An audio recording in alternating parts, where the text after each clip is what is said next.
Bom, falar aqui para combinar, ok. Então, bom dia de novo para quem chegou agora, para quem está aí.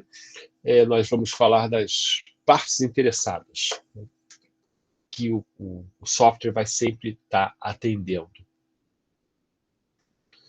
Obviamente, ela aparece no SEMAT e, de certa forma, ela sempre apareceu no meu curso como usuário. Né? E depois que eu li sobre o SEMAT foi lançado, separou essa caixinha, né?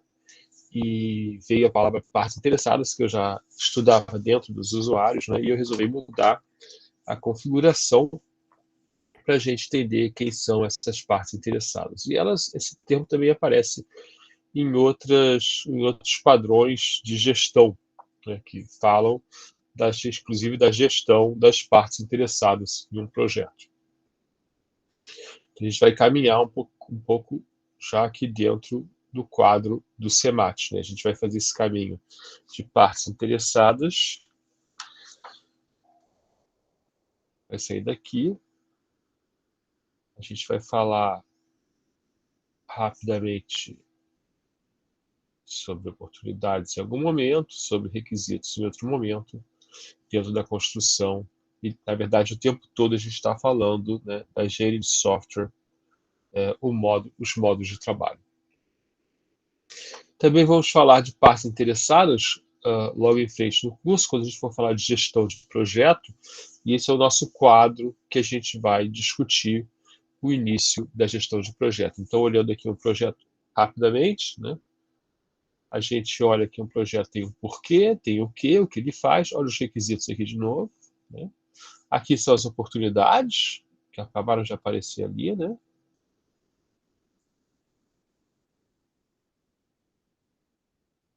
Olha só, as oportunidades vão permitir que a gente defina os requisitos. Para quem? Para as partes interessadas. Então, as partes interessadas no 5W2H são o nosso quem. Né? E a gente vai ver que a equipe também é a parte interessada. Então, o objetivo agora é entender não só o que são as partes interessadas, mas como elas se posicionam em um projeto, porque elas podem ser contra ou a favor do projeto, elas podem estar produzindo, executando o processo, elas podem estar recebendo os resultados do projeto, ou podem estar produzindo insumos para o projeto. Então, vamos entender quem são essas partes interessadas, né? E ver que um projeto não é feito só para o usuário, não é feito só para o cliente, não é feito só para o comprador. Né? Ele tem um impacto em um número muito maior de pessoas. E a nossa agenda é falar da introdução, a gestão das partes interessadas, como o SEMAT registra essa gestão e uma revisão rápida no final. Então, a nossa introdução é para definir o que é uma parte interessada, né? E a definição é importante para a gente. Vem do PMBOK, quinta edição. Ela se repete na sexta edição, que é mais moderna, que diz o seguinte: uma parte interessada, e que o americano chama stakeholder, ou possuidor da aposta, né? Poderia ser uma tradução literal, pode ser um indivíduo, um grupo ou organização que pode afetar, ou seja, ela altera as condições do projeto, pode ser afetado, ou seja, ela tem as suas condições alteradas pelos projetos, ou pode perceber que será afetado. Isso é interessante, porque a pessoa pode realmente não ser afetada, mas ela assume uma posição de parte interessada, né, porque ela percebe que será afetada por uma decisão, atividade ou resultado de um projeto. Então, não precisa nem ser sobre o projeto todo. Né? A gente pode pegar um projeto de engenharia civil, por exemplo, que tem que destruir algumas casas para construir uma estrada. Né? Ela não é afetada pela estrada, ela é afetada porque a casa dela vai ser destruída na primeira parte do projeto, numa atividade do projeto. No software, as pessoas são afetadas porque o software pode ocupar o lugar dela, né? Isso, no início da automação, aconteceu muito, né? Você chegava num lugar que fazia contabilidade. Eu sei de um caso narrado para mim, né, que tinha 90 pessoas trabalhando, o cara sai, implementa o sistema de contabilidade e passa a ter 6 pessoas trabalhando. Outro caso É engraçado que os números trocam aqui um pouquinho, mas são os mesmos algoritmos, né? Uma empresa que vendia passagem, com a vinda da passagem via internet, e então ela passou a trabalhar junto com a internet, essa empresa, né? E ela faz passagens agregadas difíceis que as pessoas não conseguem fazer direito via internet. Então ela foi afetada primeiro pelo mercado e depois ela teve que fazer um software mais sofisticado e que só precisava de 9 operadores em vez de 60 quando eu entrevistei, e eles estavam falando, a gente precisa de mais software porque a gente tem que trabalhar com pouco operador, que o caso que as pessoas precisam, no caso da empresa de distribuição de passagens, que é um nível mais alto que a agência de viagem, a gente precisa ganhar mais dinheiro. Então as partes interessadas não são só o cliente, o comprador, pode ser o cara que vai ser despedido, porque aquele software vai entrar, pode ser o cara que vai ser contratado também, vários softwares contratam pessoas, né? Quando eu faço Uber, né? Eu estou botando um monte de gente no mercado de trabalho que teria dificuldade de entrar, né? Não interessa as condições aqui, a gente não precisa discutir isso, as condições de trabalho no Uber, mas realmente mais pessoas trabalham porque o Uber existe. Outra coisa importante de ver é que as partes interessadas elas têm forte impacto no projeto. A gente já viu essa tabelinha rapidamente no início do curso, né, dos principais fatores de sucesso em um projeto de software. Né? E aí são pesos relativos de importância, né, e o envolvimento dos usuários e o patrocínio executivo, que são duas partes são dois fatores ligados às partes interessadas, né, são dos fatores mais importantes no sucesso de um projeto.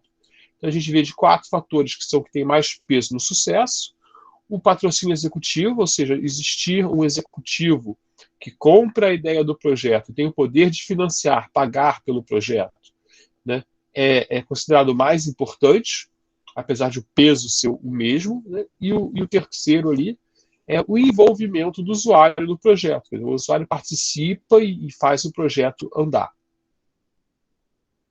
E tanto o patrocínio executivo quanto o usuário são partes interessadas. Então, esse mapa aqui que a gente pode ver no PMBOK, né, ele mostra que existe um projeto e esse projeto interfere, né, em 2 grandes tipos de partes interessadas. Né? Na verdade, seriam até 3. Né? São a equipe do projeto, okay? Então tem os gestores, o gerente geral, né, o chefão, outros membros, os desenvolvedores, os construtores, todas as pessoas que participam. Né? Elas influenciam diretamente o projeto sob não o comando, né, mas sobre o direcionamento do patrocinador. Okay? O patrocínio executivo que tem que existir. Né? Do outro lado, nós temos várias pessoas que estão do lado de fora do projeto, mas eles participam, vamos dizer assim, tecnicamente, né, ou participam num modo mais geral do projeto, porque o seu projeto geralmente está num contexto maior de projetos da organização, da empresa, né, do governo. Então, você tem lá o escritório de projetos, gerente de programas da empresa, gerente de portfólio de projeto, outras partes interessadas que estão analisando um projeto, né, como uma execução de algo. Né? E, do outro lado aqui, né, também no mundo externo, as partes interessadas no projeto, né, você tem as pessoas que vão usar realmente dentro da organização ou ver o resultado desse uso. Né? Elas estão interessadas no projeto como resultado.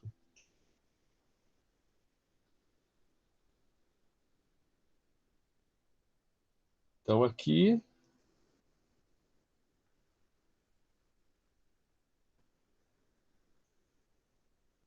Então, se esse grupo aqui do projeto como execução, ele te ajuda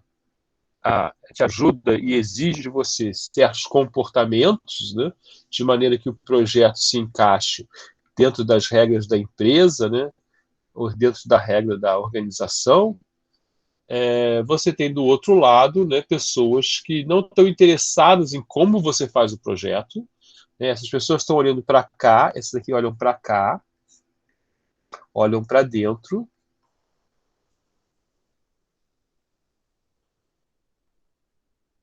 Essas pessoas estão olhando aqui para cá. Elas olham para fora, elas olham para o resultado, para as entregas, né? Que é um termo muito importante para a gente, né? Apesar de ser um termo bem genérico, né? Parecer um termo bem genérico.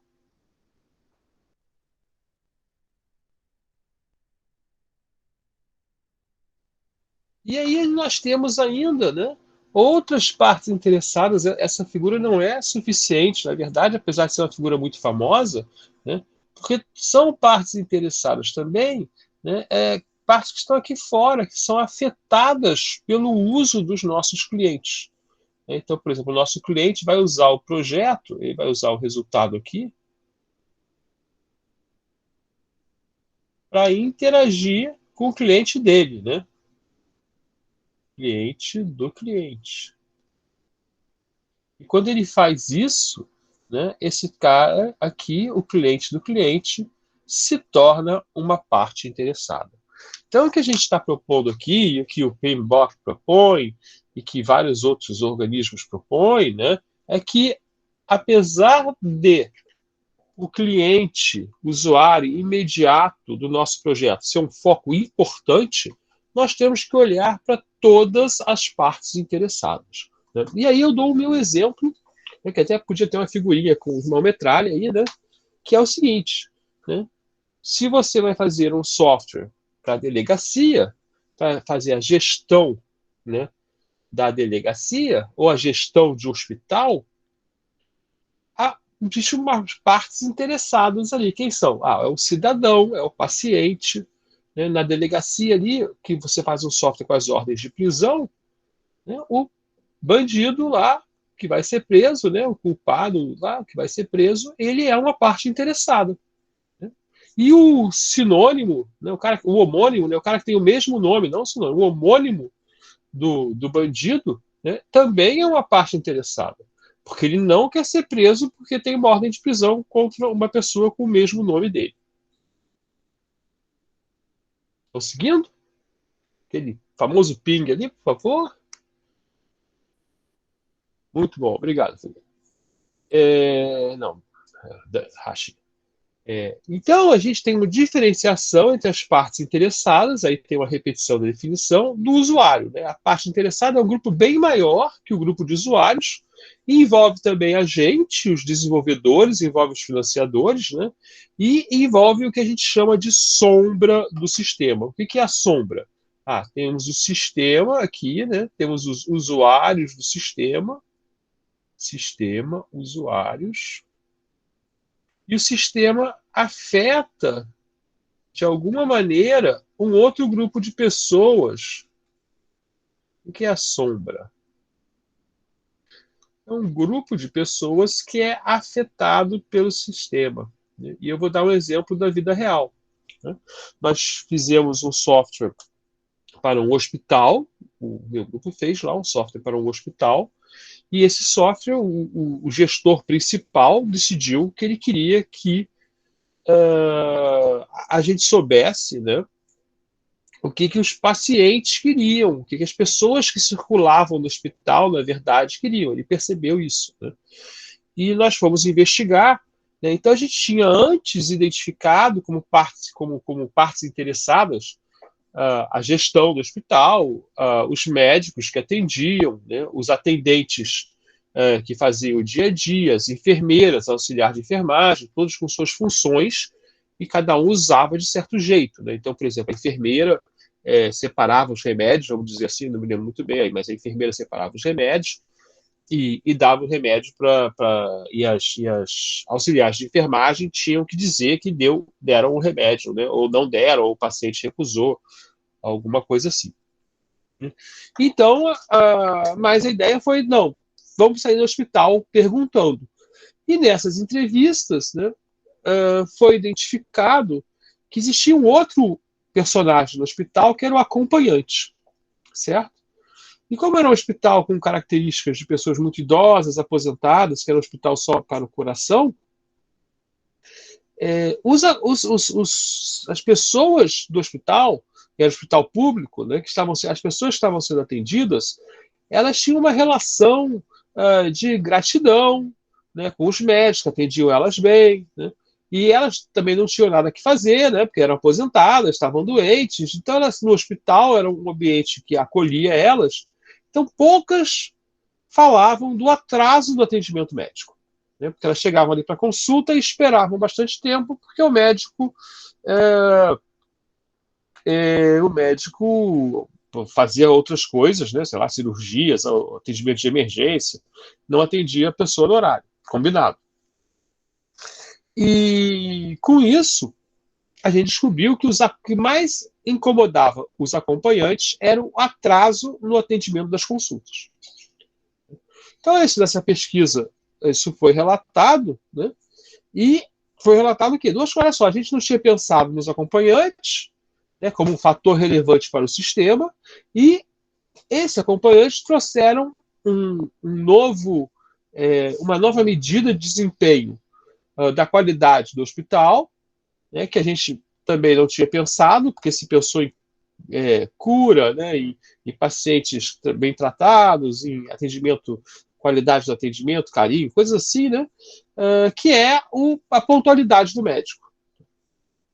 E aí no sistema se incluiu, né, para desespero dos médicos, essa é a verdade, mas sobre instrução do patrocinador executivo, que era o diretor do hospital, né, uma medida de atraso no atendimento das consultas. Né? Quanto tempo o paciente demorava para ser atendido a partir do horário que ele devia ser atendido.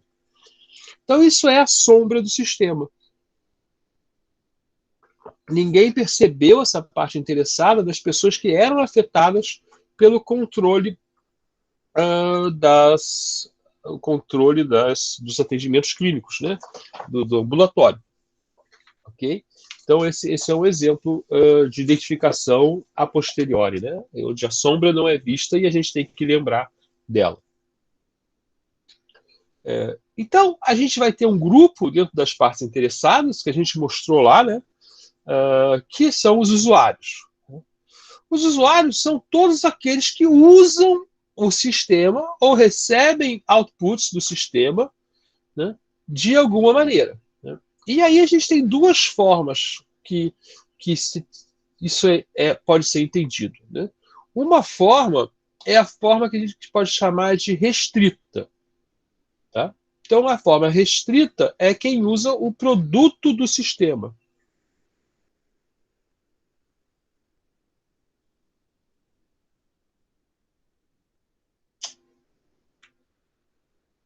Vou apagar aqui, sim, eu não quero esse aqui, não.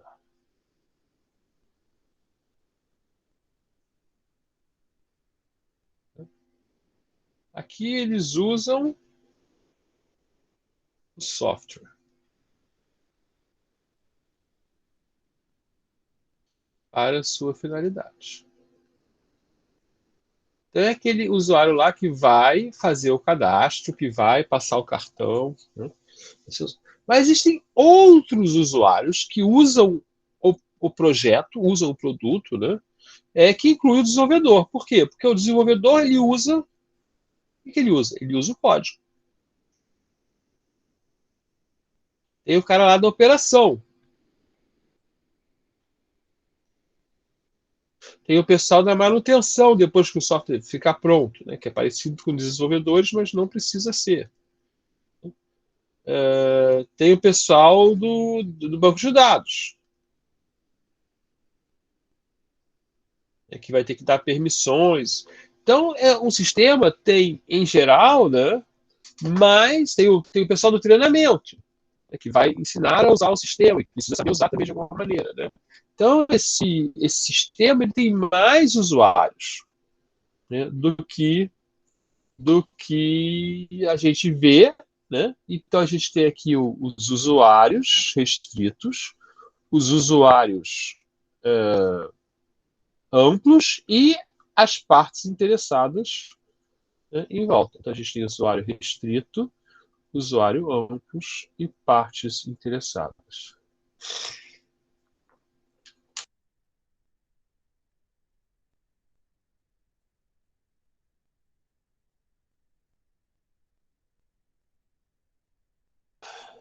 O que a gente tem que entender, isso aqui é bem importante, tá? É que os usuários, quando eles têm um objetivo, a gente vai ver isso aqui em casos de uso, certo? Então, os usuários, ou histórias do usuário, a gente vai ver isso aqui.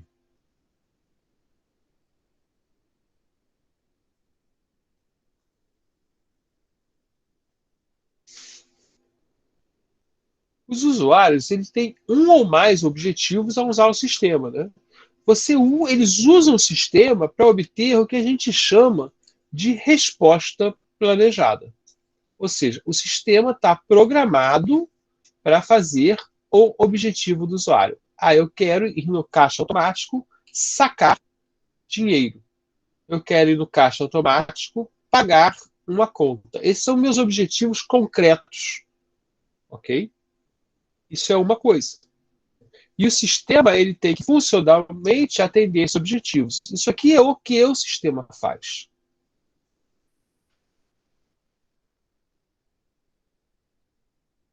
Estamos voltando aqui ao 5W2H. Porém, tantos usuários, mas em geral, qualquer stakeholder, qualquer parte interessada, ela tem interesses no sistema. Né? Ou seja, elas esperam que o usuário afete o negócio, afete a organização, afete o ambiente de alguma forma. Tá? Então, a gente tem aqui o porquê o sistema existe. E, obviamente, né, um usuário pode ter um interesse negativo nesse sistema. Né? Vamos supor que ele é responsável por um processo que tem dinheiro, ele rouba dinheiro desse processo. Então, se você botar um sistema que controla o processo, ele não vai poder mais roubar. Né? Mas não precisa ser roubar. Pode ser que ele deseje flexibilidade no processo que o seu projeto vai tirar. Né? Por exemplo, ele quer vender com produto, ele é um vendedor, né, na frente na rua, né? E ele quer dar descontos à vontade, né? Ele é inclusive em cima da margem dele porque ele quer vender. Né? E aí você implementa um sistema que não permite que ele dê descontos em cima da comissão dele, só permite o desconto padrão que é dado. Né? Então ele não vai ter, ele vai ter um interesse, né?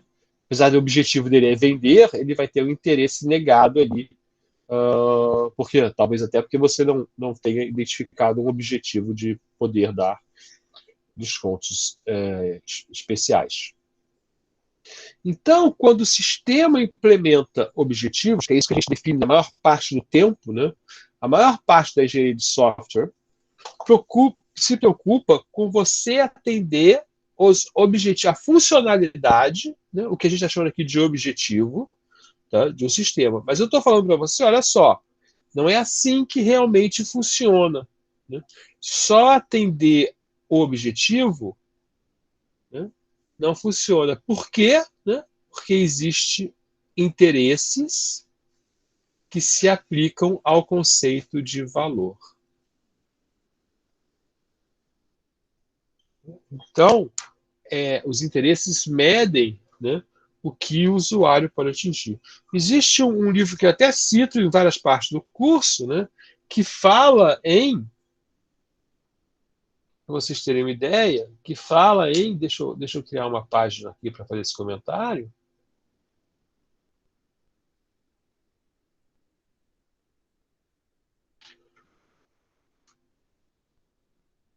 fala em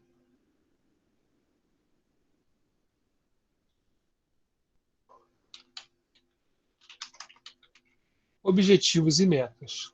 Então, objetivo, o que o sistema faz, pode ser identificado no sistema, né? São funcionalidades. Tá? E meta são resultados da aplicação do sistema no mundo real.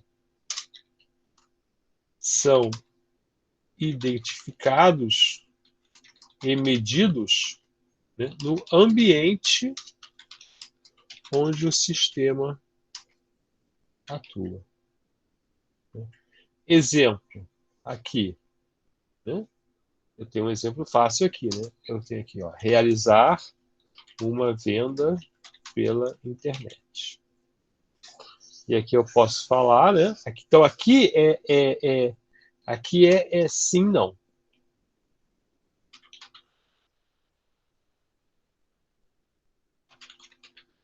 Ele é avaliado como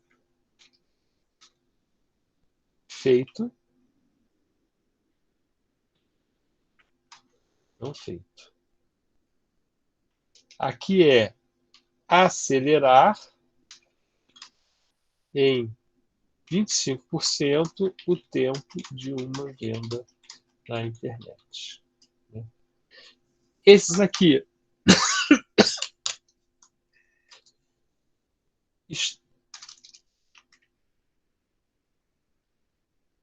estão ligados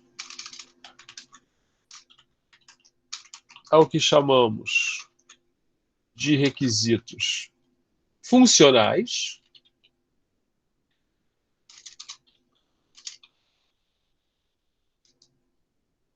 Esses aqui estão ligados ao resultado do uso do sistema e alguns requisitos não funcionais. Ok. O autor aqui, agora eu não me lembro o nome, mas o livro está até disponível para vocês. Então, como a gente está falando, né, de valor, partes interessadas,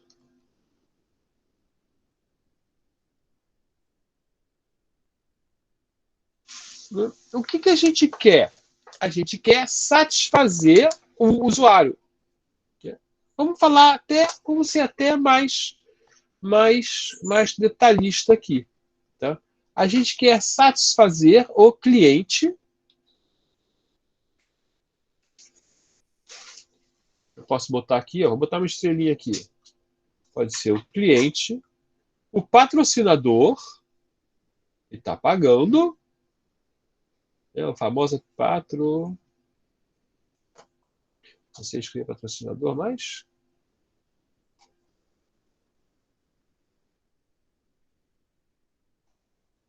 ele é o famoso está pagando, da menina, daquela personagem, né? O patrocinador. E também quer satisfazer todas as partes interessadas, o que pode ser impossível. Né? Por quê? Por exemplo, se você está fazendo um software que vende melhor que o software do concorrente do seu cliente, ele também é uma parte interessada do concorrente. Né? Só que essa parte interessada, você deixa para lá. Mas ele é afetado, então ele está na definição, porque ele vai vender menos, porque você, o cliente que está recebendo o seu software, vai vender mais. Só que é uma parte interessada que a gente até vai ter que ter uma gestão para ele não saber que o software vai ser lançado e coisas assim, né? Vai ser diferente o trabalho com essa parte interessada. Outra coisa que tem que ficar clara é que a gente vai fazer a gestão da participação da parte interessada, mas ao longo do tempo, essa participação ela vai naturalmente diminuindo no projeto. Por quê? Porque a gente começa a programar. Né? Então aqui a gente está discutindo, definindo, e aqui a gente começa a programar, testar. Então, e o custo de mudança vai subindo. Né? Que a participação vai cair. Então, aqui embaixo, eu não preciso tanto do meu usuário, né? Parte interessada não precisa participar tanto do dia a dia. O software está quase pronto, mas aqui, né, um erro custa muito caro. E a gente pode, então, pensar, né, e eu vou ter que fazer outro desenho aqui que eu não para explicar melhor aqui a nossa questão. A gente pode pensar o seguinte: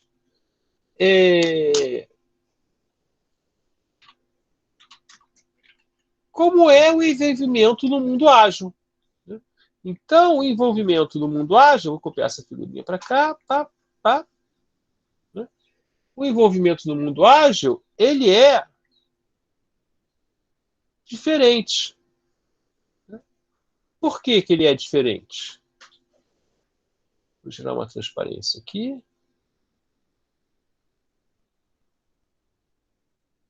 Por que ele é diferente? Porque eu tento, né, manter o custo de mudança pequeno, né, ao longo do projeto. Então, o que eu quero é que esse custo de mudança não seja exponencial.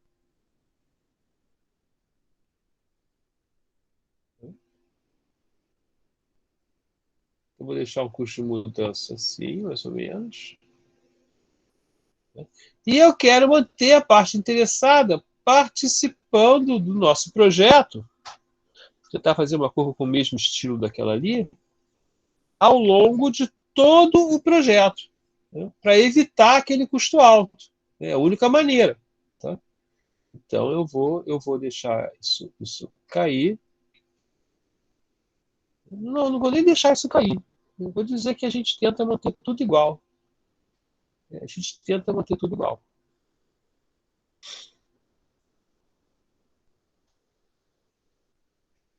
Ah, preciso de outra cor. Vou botar um azul aqui, então. E a gente tenta manter a participação da parte interessada, né? Eu vou deixar assim. Aí você pode pensar que não chega a ser tão assim, porque no início, né, há mais necessidades. Então, provavelmente é algo assim. Tá? Então, no ágil, a gente tenta manter o participante sempre envolvido. Existem, então, vários padrões que eu fui buscar ali, e o PMBOK é um padrão aceitável. Inclusive, tem um errinho aqui. O nome do livro é PMBOK. PMI é o Instituto. Ok. Então, como é que a gente faz a gestão dessas partes interessadas? Né? Essa é uma pergunta. Né? Para isso, a gente tem que identificar essas pessoas, quem são. Né? A gente tem que analisar as expectativas delas.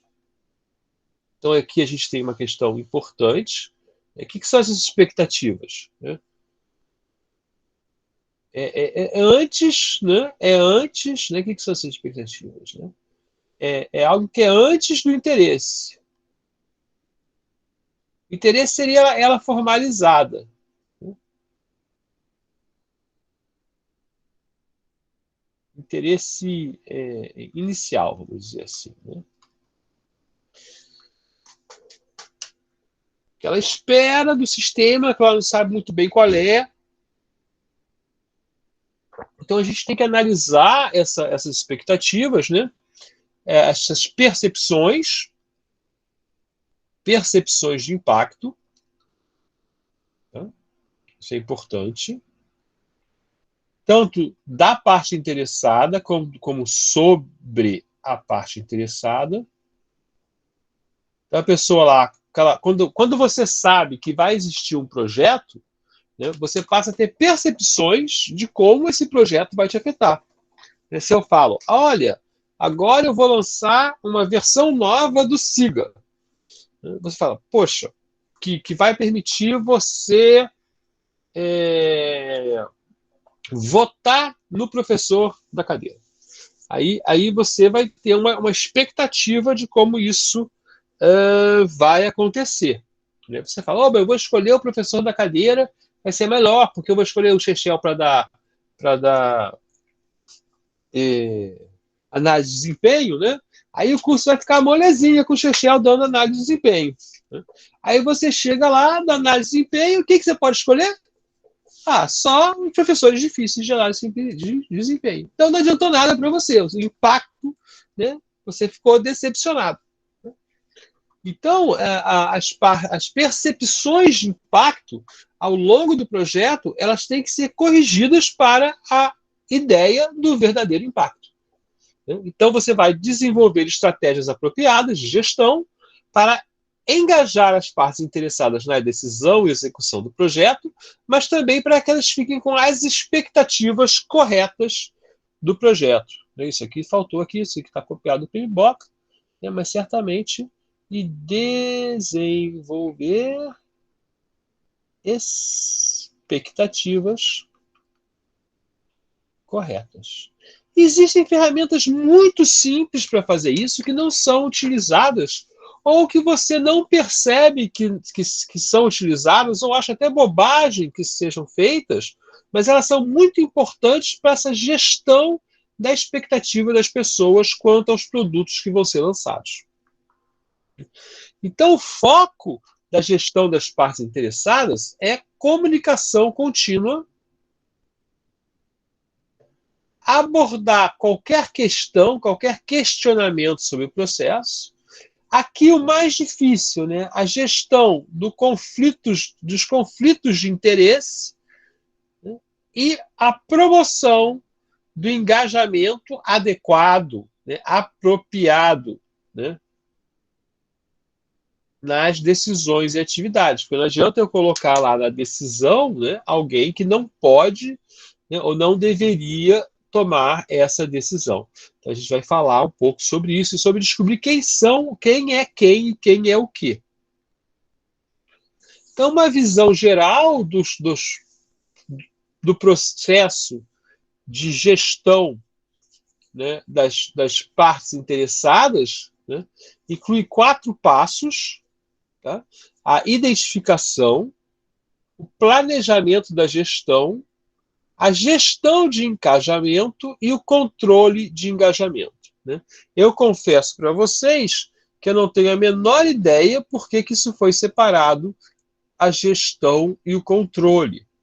Tá? Ok, identificar, planejar, e aqueles que uma sutil diferença que eu considero totalmente dispensável, né? Mas ok, mas quando vocês virem vão achar muito parecido, mas ok, o padrão mantém isso até hoje, essa divisão em 2 partes. Eu acho bem interessante a gente falar da abordagem SEMAT para o problema, certo? Então, o que eu vou mostrar para vocês? Obviamente, nas partes interessadas, elas são um alfa, né? Sendo um alfa, o que elas têm? Elas têm estados. Né? Todo alfa tem estados que mostram a maturidade desse alfa em algum ponto do projeto.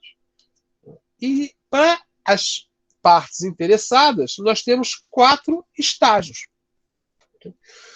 Então nós temos aqui a definição, tá?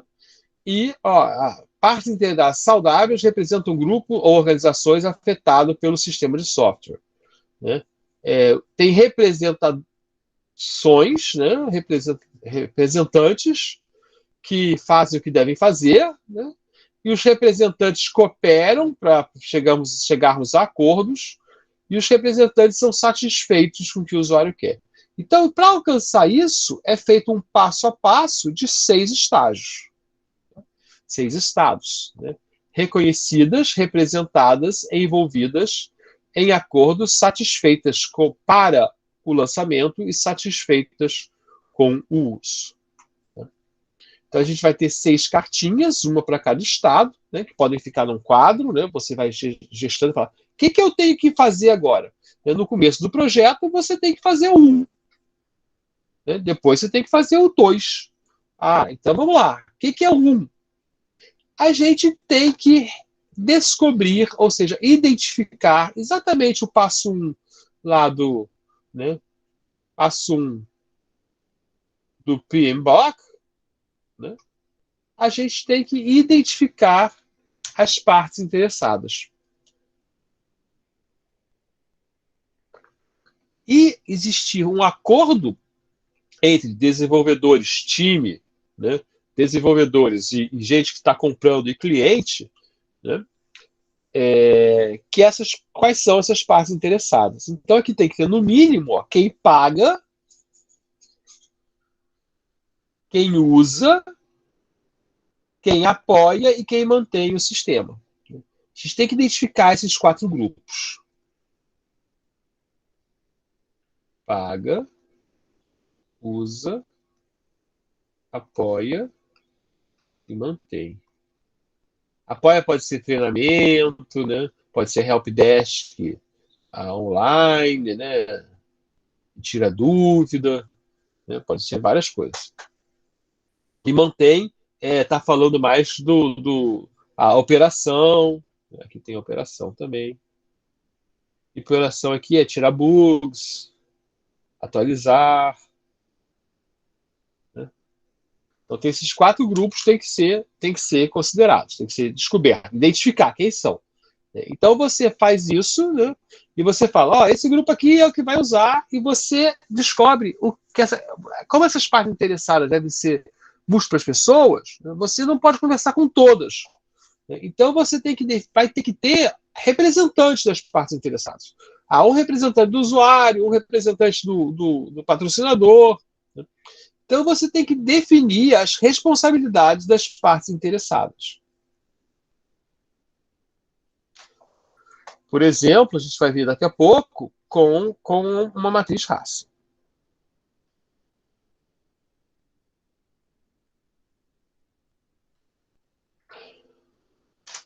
Representado significa o seguinte, que você encontrou pessoas para participar junto com você no projeto, representando as partes interessadas. Né?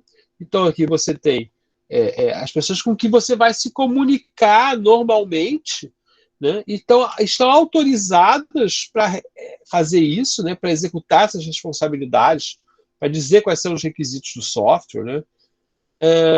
E você estabelece uma abordagem de colaboração onde todos concordam com a forma de trabalhar. Então, por exemplo, eu tenho aqui os usuários, eu vou trabalhar com o Scrum, então eles têm que concordar com participar das reuniões, concordar, tem que ter um Product Owner, esse Product Owner tem que aceitar a metodologia, e todas as partes interessadas têm que aceitar que aquele é o Product Owner, coisas assim. Depois você tem que garantir que essas partes interessadas estão envolvidas, ou seja, elas estão trabalhando como deviam estar. Elas dão feedback, elas tomam parte nas tomadas de decisões, elas não atrasam o projeto. Né? Isso não é fácil, né? Porque mesmo projetos são importantíssimos para um departamento, para uma organização, né? Eles ficam, às vezes, parados porque o dia a dia exige demais das partes interessadas. Né? Isso é um problema, né, a identificar e que não é simples de resolver quando o dia a dia da empresa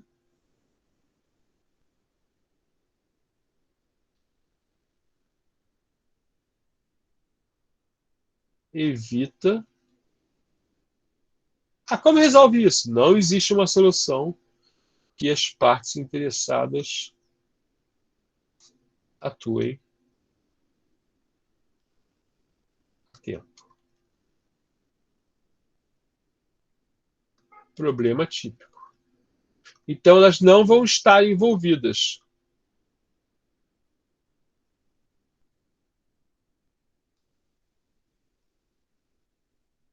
O que você tem que fazer?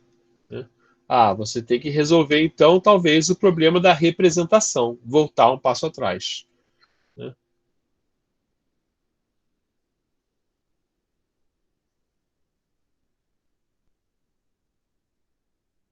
Talvez. Ok? O problema de mudar a representação é que a pessoa que tomava a decisão vai ser substituída, mas na prática ela ainda é responsável pela decisão. É o problema de quando o gerente manda uma pessoa inferior na reunião no lugar dele. Aí não interessa que essa pessoa falar, o gerente pode discordar. Né? Ah, não, eu não quero que vocês fizeram assim porque o João disse, mas eu não quero assim. Eu quero de outro jeito. Esse é o jeito do João, não é o meu. Né? Mas você vai trabalhando, ok, vamos supor que você conseguiu, muitos projetos conseguem, o problema de desenvolvimento são resolvidos, e é o segredo do sucesso do projeto. Né? Então você chega no ponto onde a parte interessada está. Não, eu estou dando para frente. Está de acordo que você atingiu um ponto que pode implantar o sistema. Tá? Então esse ponto é muito bom, você pode implantar lá o sistema, né? E todas as prioridades, eles concordam, olha, as coisas estão balanceadas de certa maneira que a gente pode começar a funcionar. Né? Então as partes interessadas estão de acordo, né, que as coisas funcionaram. Desculpa, não é o sistema, pode ser, que é tudo estão de acordo que as coisas estão funcionando. Né? E aí ele fica, agora sim, ele fica satisfeito para a implantação. Né? E aí você vai implantar o sistema e finalmente ele fica satisfeito enquanto usa. Né? Porque você implanta o sistema, ele vai ficar temporariamente provavelmente satisfeito, porque não sabe usar o sistema, porque tem bugs da fase beta, né? Então tem algumas coisas, então você tem que levar esse sistema até sem uso. Né? Voltando aqui, porque eu errei aqui quando fiz a descrição, né? Então você tem que evoluir do envolvido, né? Para o em acordo que o trabalho está andando bem. Estou participando e estou vendo que aquilo serve para alguma coisa. E finalmente, sim, aí você vai ficar satisfeito para permitir que o software comece a funcionar. E aí se espera que rapidamente você fique satisfeito com o uso. Então, o que eu quero chamar a atenção? Dessas etapas. Justamente, para mim, a revisão principal, porque representa, de certa forma, o que a gente vai fazer, os resultados que a gente vai fazer em qualquer metodologia de gestão das partes interessadas, né, é ir caminhando nessa situação. Reconhecer quais são, representar, envolver, deixar de acordo, satisfeita para a implantação e satisfeita enquanto usa. Ok, esse é o fim da nossa apresentação de agora. Parar a apresentação. Desculpe. Tinha que fazer parar a gravação.